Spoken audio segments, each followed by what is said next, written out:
Hey everybody, it's Shaman Sister Sand, and you're listening to the Meditations and More podcast brought to you by littleshaman.org. That's me, the Little Shaman. Today I wanted to talk to you about something we often hear with narcissism, and that is the so-called split personality. In previous videos, I have made a few comparisons between narcissism and multiple personality disorder, which we now call dissociative identity disorder, and I wanted to expand on that a little bit. Most of us know what DID is. It's where a person has more than one personality living in the same body. These are true personalities in every sense of the word most of the time. They have their own features, hobbies, likes, dislikes. They are three-dimensional. They have memories, everything. It would be kind of like if you and your best friend shared the same body. Your mind would not be their mind. You could not speak for them. You would not share memories. This is how multiple personalities work. It's even reported sometimes by clinicians and doctors assessing multiple personalities that, depending on which personality is standing at the front, so to speak, the patient would actually look different or take on different characteristics physically, as if it really were another person speaking. And that makes sense. So much of what we look like and how we present ourselves is due to our personalities. Multiple personalities are created by trauma. The way this happens is a very complicated and complex process, and I don't want to spend the whole time talking about that. So as a very basic explanation, we could say that abusing a child is like hitting a mirror with a hammer.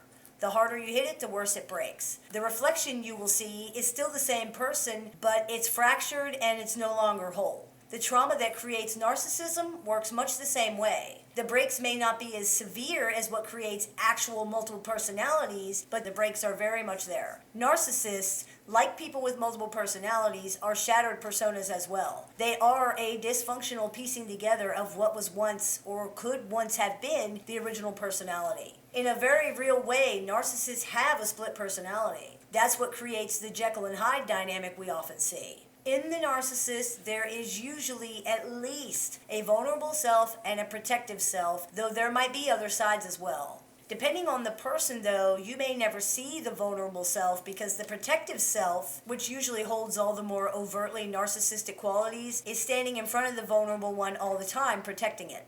Narcissism as a whole is a defense mechanism. Everything the narcissist does is a means to that end. Either they are trying to defend themselves or trying to sustain themselves. Always. The vulnerable self is no less narcissistic than the protective self, but it reacts to things differently. Even though the execution is different than the protective self, their goals are basically the same: advancement and protection of self. Therefore, the vulnerable self is just as narcissistic. This is actually the side you might see more of in covert narcissists, especially borderline personality disordered narcissists. The vulnerable self is an immature victim. Everything is an emergency to the vulnerable self. Everything is a catastrophe. Everything is painful. This self usually holds the pain and sadness for the narcissist, and there is a lot of that. The protective self is not burdened by these qualities because, being so overtly narcissistic, it has no feelings. That's why it's a good protector. It has no regret, no conscience, no remorse, and no mercy. We will often see these types of protector selves in multiple personality structures as well. The vulnerable self wants to love and be loved, but it has no actual capacity for either of those things, no understanding of those things, and is pathologically terrified of intimacy besides. Anytime intimate feelings are felt too strongly, this inevitably triggers a fear response which brings the protective self to the forefront. Every time the vulnerable self becomes too upset or afraid, the protective self will take over in reaction, and for some narcissists, the vulnerable self is so damaged and traumatized, it's afraid all the time.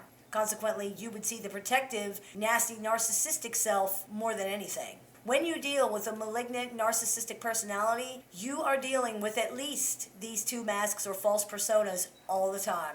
You are not dealing with the true self of the narcissist. Many people make the mistake of believing the vulnerable self is the true self. This is not so. The true self of most narcissists is not accessible, even to the narcissist. It does not exist for all intents and purposes.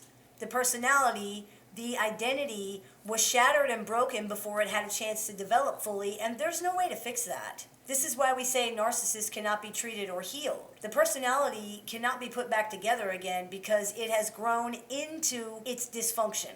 If there were a tree in the middle of a field and it was struck by lightning and split down the middle when it was young, and as it grew into two totally separate sides, there would be no way to put that tree back together to make one tree. It has grown into these two separate parts. It's the same with the narcissist. There are at least two parts. So what we're left with are the pieces of this original personality walking around trying to cope with life and feeling very unable to do so. Since the personality is not integrated or whole, it cannot process past trauma, nor can it grow or heal. It's simply stuck in a time warp of emotion where it feels the trauma and pain of the past every day as if it were happening right now. These false selves were created as a way to cope with that. Unfortunately, that's all they're really able to do. They cannot relate to other people. They cannot grow or move on. There's no room in there for any of that. There's no room for anything but the self. I hope this clears a few things up for you. As always, I look forward to your comments, questions, and suggestions. Please keep those coming. I really enjoy reading them. You've been listening to the Meditations and More podcast, brought to you by littleshaman.org. That's me, Little Shaman. May the Great Spirit bless you, and have a wonderful day.